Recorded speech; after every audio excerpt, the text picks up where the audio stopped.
Welcome to the Corporate Venturing Insider Series, where I interview top practitioners in the CVC world and learn with you the best practices and golden nuggets that they have accumulated over their careers. This week, you will be hearing a conversation I had with Thomas Hellmann, Professor of Entrepreneurship and Innovation at the University of Oxford. Thomas, could you take a few minutes to share your story and how you got to where you are today? Thank you. Wonderful to be here. So let's start with, how did you get interested about entrepreneurship and venture capital and any type of investors? Yeah, it was a very unexpected journey. I was through and through an academic. I was a doctoral student, and I was fortunate to be at Stanford University. This was basically in the early 90s.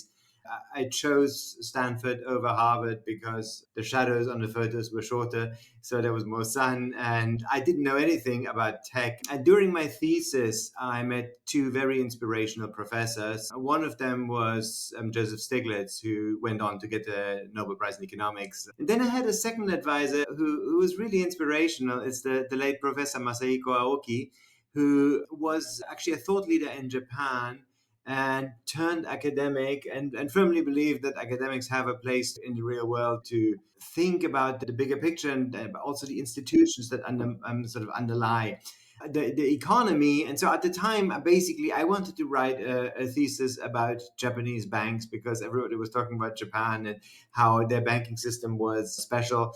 And in a moment of brilliance, this wonderful Japanese professor basically said, Thomas, maybe it's a little challenging for you to really understand what's happening in Japan.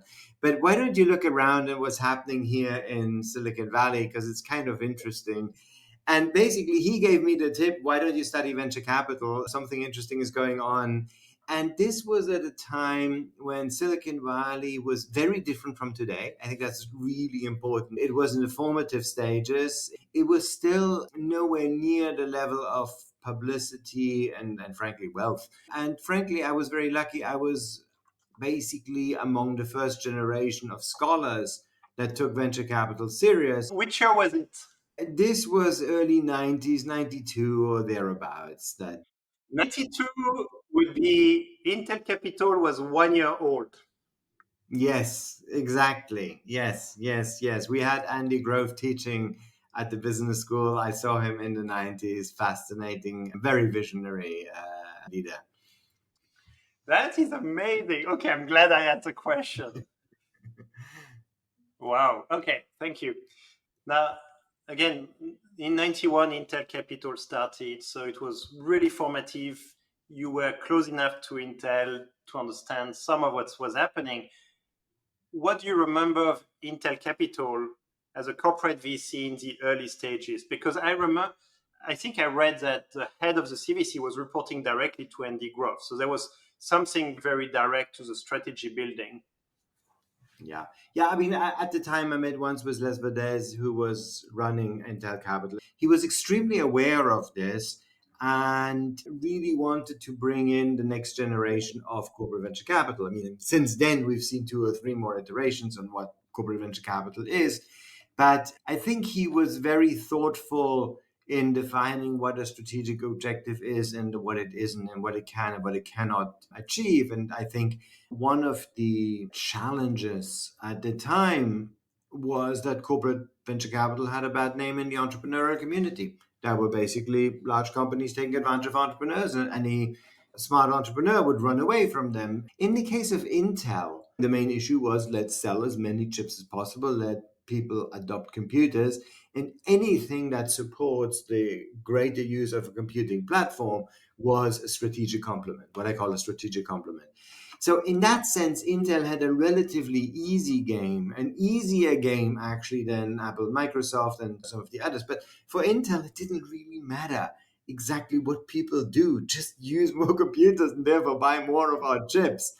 And I mean, Les obviously understood that, but I think it also meant that Intel had a good shot, but did very well for a long time. They are in the news right now because they have announced they are going to spin off from Intel and they are going to change their name. And I think they invested, I want to say, more than $2 billion and 2,000 companies. And for them to 34 years later spinning off is quite big in corporate venturing, as you can imagine. Actually, let me ask the question. Would you have predicted they would have had such a long run as a CVC? No, no. In fact, the worry with CVC is always that it's the baby of the current CEO and changes with the next. So no, I think the Intel was remarkable for at least the first decade. They were the leading example of how to do corporate venture capital, right? I mean, I've learned a lot from them and from many members of Intel Capital. They are one of the best CVCs we know, and they've done really well. I think I just said 2 billion, but it's 20 billion investments they've made over Yeah, 34 I was years. actually wondering. An order of magnitude wrong. So, but now I want to move to the story about Apple CVC because no one knows about Apple CVC story. Yeah, I mean, I actually discovered it more or less by accident, and I actually wrote up a small case study. It's still available on the Stanford case series. But it was a fascinating story that gets precisely at this tension of how much do the corporate venture capitalists pursue a corporate strategy versus trying to attract entrepreneurs and focusing on making themselves attractive to the entrepreneurial community. And basically, this is, I think, around 84 or thereabouts. Apple decided that there was so much opportunity and that it wanted to grow and it wanted to have a corporate venture capital division. And when it started, it basically did a little bit of research and very quickly found out that corporate venture capital has a bad name and that entrepreneurs don't want to work with them because there's a conflict of interest and they pursue their own corporate goals at the detriment of the entrepreneurs. And so when Apple set up this venture capital fund, it said, we're not going to make that mistake. And they set up a venture capital unit, essentially. I mean, it wasn't an independent fund, but they said, we're going to give you a lot of investment independence. We want you to make the best investments. We want you to behave like a venture capitalist. And we're not going to emphasize strategic returns. And we're going to measure you on IRR. We just want you to make really good deals and we want you to get deep into the venture capital community. And so they set this up and gave them quite a bit of leeway. And then they started making investments, and I think it was like the third or fourth deal that they looked at was a complicated deal. And it wasn't a straight venture capital investment. And they ended up buying a small company, and the company was doing a number of products and it was all a mess. And they said, well, we're not going to look at strategic interest of Apple. We're going to think what is best, where is the highest value of these assets. And they decided that the company needed to be split in two. And one of them became Claris. It's not super well known, but it was a subsidiary, wholly owned subsidiary of Apple. And the other thing that really didn't fit in was this weird product that was called PowerPoint. And they didn't know what to do with this thing. And they just sold it to the highest bidder, who was Microsoft. And so Apple had control over PowerPoint, sold it to Microsoft to help them complete this Microsoft suite. And for the next decade, Apple struggled. So it was a monumental strategic mistake. Whoa. But it was the mandate of the venture capital arm. I know, but this is do no harm, and here it's do harm to your mothership. Yeah, I mean, the mothership bought into the strategy until they realized this isn't working.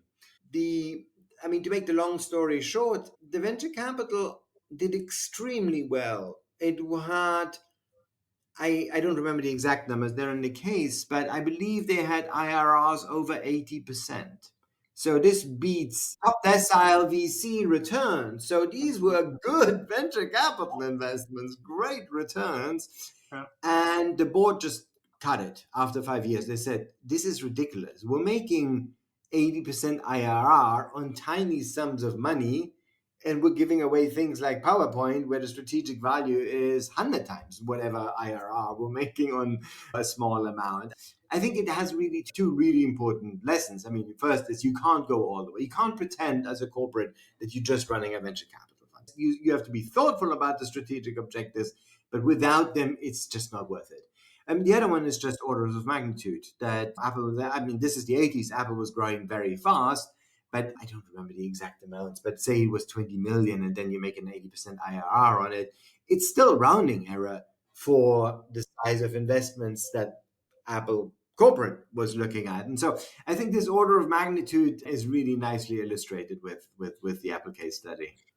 Okay, you work in Oxford, so I have to ask, and you mentioned that there was no VC in Europe or nearly nothing at the time. Clearly that has developed quite well. Actually, I shouldn't say well. It has grown quite a bit, but there's a lot of challenge for VCs in Europe to do well today. And part of what I read on LinkedIn, so you will have to challenge me if I'm saying something wrong, is the way governments become LPs and create requirements on investments is creating dynamics which are not helpful neither for the entrepreneurs nor for the investors. I think that's mostly rubbish. And it probably comes from America, because the Americans continue to maintain that the government played no role in the venture capital industry, which means they don't understand their own history. The government has been, and in some ways still continues to be, an incredible important component for the venture capital industry. There would be no Silicon Valley if it wasn't for the Department of Defense. I did a worldwide study of the role of government venture capital, and we analyzed a whole bunch of data. And the main conclusion was that the performance of companies backed by government venture capital is only lower if the government entities are the only investors, but is actually higher than pure private market when there is syndication between government-led and private-led investors. That's the key finding, and I absolutely believe that's still very relevant. A good colleague and friend of mine, Josh Lerner, wrote a famous book called The Boulevard of Broken Dreams, in which he basically brings sort of this notion that governments are just in the way for the venture capital industry. I mean, on the other extreme, Mariana Mazzucato wrote the exact opposite book, arguing that the state-led innovation. I have a doctoral student who actually wrote a thoughtful thesis about this, in which he looks at the development of the European venture capital industry. And I think you're going to love this one. But I mean, he basically comes to the conclusion that probably the biggest success story of government support for venture capital is France. But BPI France has been an essential part of how France has developed the tech sector. BPI France is very unique. My student actually traced the history of it, and there were a lot of political risks, but that has a very clear mandate, a national mandate, to develop a venture capital industry. And the beauty about BPI France is they really sort of have this sort of supply chain or value chain approach, where they're going from very early stage to late stage. They're not doing what Mariana Mazzucato recommends, which is sectoral policies. They're saying we're supporting an ecosystem, and they're quite industry agnostic. Now, the principles by which the European venture capital industry was developed, by and large, are the principles of the European Investment Fund, the EIF, which is obviously coming out of the EIB. And it's always been market-led. So this notion that it's government or market is just wrong. It's wrong in the US, but it certainly doesn't work in Europe. And I do think that there is a maturation. There's a need that these support institutions, which are meant initially as catalysts, eventually withdraw and develop a market that has much less government in it. The key point, though, I mean, and I think it's just worth re-emphasizing, is that there was a mandate by the government to support the ecosystems, but there was fundamental principle of working with the market and of being essentially non-interventionist. That's to say, unlike what everybody knows about or thinks about France as dirigisme and industrial policy, the support of the venture capital industry wasn't. One of the really interesting early subtleties in this is that a lot of the messages, in fact, a lot of the sort of consultants and actually people coming from the US and telling you how to do it, they always said you have to go for high tech. And the French reformulated it as high growth.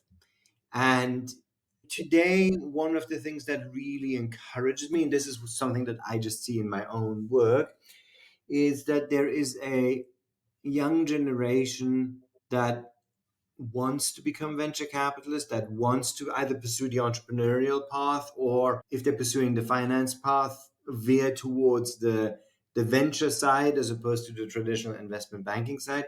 And they're finding ways and new models of investing in startups that differs in subtle ways from the American model, still has a lot to learn from the American model, no doubt. And any venture capitalist, I always say, try to spend some time, whatever time you can, in the US and learn as much as you can.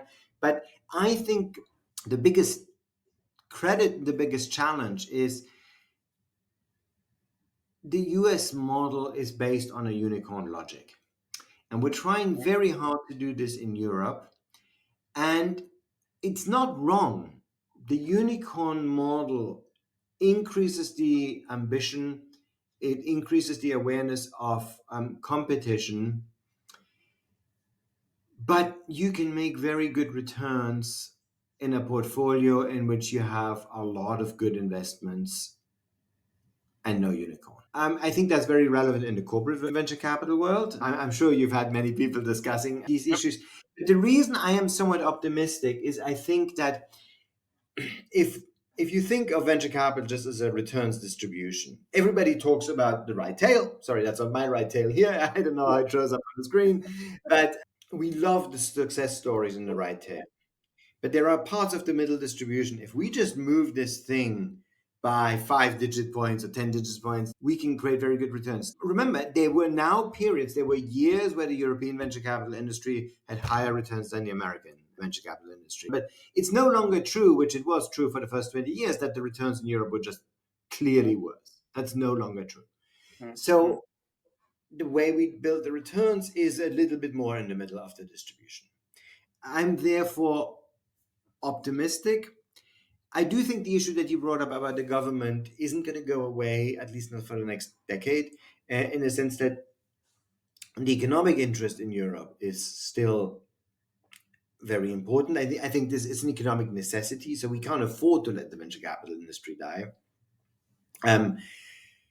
But I do think that by the time you sort of get to a second generation of European venture capitalists, you're building such a level of expertise and so much more refined, detailed thinking that we're not just trying to do what the guys in Sequoia are doing in the US and then realizing it doesn't work, that this new generation is figuring out new ways, often subtle changes in the way that they finance companies that makes this a viable investment. Which makes more polished, more disciplined investors. Yes. Now, I think one of the really difficult questions is the geography of that within Europe. Yes. And basically, when we started, it was nothing. And I do worry that sort of this desire to make venture capital available for everybody is not going to work. It is an industry that needs to be concentrated. It needs these ecosystem effects. And so I worry a lot about the main hubs doing well. And if we start with London, Paris, Berlin, that's not a bad start, but they really have to function. And if Lille doesn't function, then that's just the economic reality. Yeah. One of my favorite statistics comes out of the Atomico report every year, the state of tech in Europe. The graph in the Atomico report has something really interesting because they call it the flywheel. I pay attention to this flywheel and the fact that the flywheel is accelerating. What that means is the flywheel is basically what falls out of a good startup is serial founders, employees who become founders. And what the graph or the Atomico graph shows is that the flywheel is accelerating. So when it took maybe 20 or 10 years to generate 1,000 founders coming out of successful startups, it now only takes 5 years to generate 1,000 founders. So basically, I think the way I think about ecosystems is in terms of these generations. If you have a first generation, there's amazing heroes, but there are few, they're isolated, and they have really hard experiences. And they pass on their wisdom and say, this is how it works in Berlin, or this is how you can do it in Paris. And then they pass that knowledge on to the second generation, and then even to a third generation. And that's when we have a real ecosystem. And this is one of the reasons why I'm so optimistic about these European centers, because we're now having these second generations. So my own belief of why the US venture capital works so well, especially in the Silicon Valley, is a paying forward mindset, where you're helping others with no agenda to get something back. What you just described is a paying forward mindset being applied in Europe more and more. That gives me reasons to believe Europe is going in the right directions to get more entrepreneurs with better coaches, better examples, learning faster, so the cycle goes faster. So I think that's how I'm taking what you just said. Yeah, no, and I mean, frankly, it actually brings up a number of issues that they're very close to my heart, and things that we're also really trying to help with at Oxford. I mean, just the availability of entrepreneurship education. Now, you did mention coaching, mentoring. I think that's very important. And we have some experiences, and these are things that we're trying to give to our students, including at Oxford and beyond. I think there is one more thing about the paying forward, which I think is very different in Europe, is you have your Rolodex, and this is your assets, your contact list, and you don't want to share it unless you get something. I go to Silicon Valley and you start exposing an idea, and people say, oh, I could introduce you to A, B, and C. Let's try, let's check. And there is no intentions to get any value from it beyond helping someone. So the paying forward is beyond coaching, mentoring, but also helping introduce to the right people. It's hard to believe unless you're there and you see it. And because you were based in the Bay Area, you had first-hand experience, but this is really special. Yeah, I would agree. Profound. I like it. And so I'm going to give, first, you mentioned Lille earlier. I'm from Lille, so I'm going to mention. Oh, you're serious? That was hilarious. Yeah, I'm just picking a random city. And what is nice is I'm part of a guest lecture at Stanford for people who come from Lille, entrepreneurs from Lille, and they come to Stanford for a week. And it's funny because they all ask me, why should we take VC money? And my answer is very provocative. I say, please don't take VC money unless you really want to become a very big company, very successful. But taking VC money comes with a level of pressure, of discipline, of expectations that many of you may not want to have. And I want you to comment on this, because I think entrepreneurs dream about the stories that you see in movies where you take VC money and you big. How much of that is true for most people, for most entrepreneurs? And when is it the right thing for an entrepreneur to want to take VC money? Yeah, I mean, I think there are lots of nuances, but a good friend is Noam Wasserman, who's written The Founder's Dilemma. It's a good book. What Noam is trying to say is you do have choices to face as an entrepreneur. And if you want to scale, you're going to lose control. So you give up your kingdom, but it can lead to what he calls the rich strategy. And I actually think that the key is scale. So do you want to scale or control is the way I will just rephrase it. So there are many countries where you should never lose control, because the moment you lose control, you basically get just kicked out, and the governance doesn't work. But it does work in the US. You can step down from the company and you still get a fair return, and you still maybe have a role in the company. The answer may depend on your personal preferences. It may depend on the ecosystem and the culture that you're in. But scalable companies have many attractive features, and chances are you won't scale the way you want, but nothing wrong with setting up the ground conditions so you have a scalable company that, if it works well, you can actually scale. I just think people have to understand what they're doing, and it's definitely not every venture, and there are many ventures that shouldn't go or just are wasting their time going the VC route. The other thing that a lot of founders don't realize, I think timing really matters. There are these inflection points, they're hard to define, but we intuitively know them and say they coincide with a Series A or a Series B round. So let me just take Series B. Hmm. I think it's one thing for a founder to say, oh, I'm going to lose control, or it's another to say, I'm going to lose control at Series B. What? The majority of founders don't enjoy life after Series B. It's a very, very different life than what you were doing at seed stage, right? And I think giving that perspective is to say, no, maybe there's a time where you've put your imprint, you've created an organization, you imbued your values, you imbued your vision, and now let it go. So you've given a few golden nuggets, but this is the biggest golden nugget, I think, for anyone who's listening, entrepreneurs and even investors, on how to frame that kind of discussion. Yeah. Because entrepreneurs love the 0 to 1. 1 to 10 can be fun, but this is very different already. The 10 to 100, 1000, this is different job. This is operational. This is repeat. This is very different. This is not necessarily what got excited from the 0 to 1. Yeah. So interestingly enough, at the university, I often spend more time or have more access to founders who've just sold their company. That's when you have more time to go and talk to a university professor or teach a little class. I talk to a lot of people who've just exited their investments and they're thriving. They're absolutely thriving. They're saying, for 7 years, my life was crazy. I loved it. And now I've sold this thing and I can go back into the cycle. I can have fresh ideas. I can explore. I can do the crazy things that I'm really good at. So I think that is a very healthy cycle. Wow. Thank you, Thomas. This was amazing conversation. I did not mean to offend the people of Lille. It was literally a random name that came to me. and so that the audience know, Lille is a beautiful city in France, and the people are so nice. And I recommend everyone to not just visit Paris if you go to France, but also visit Lille. Very good. You did very well.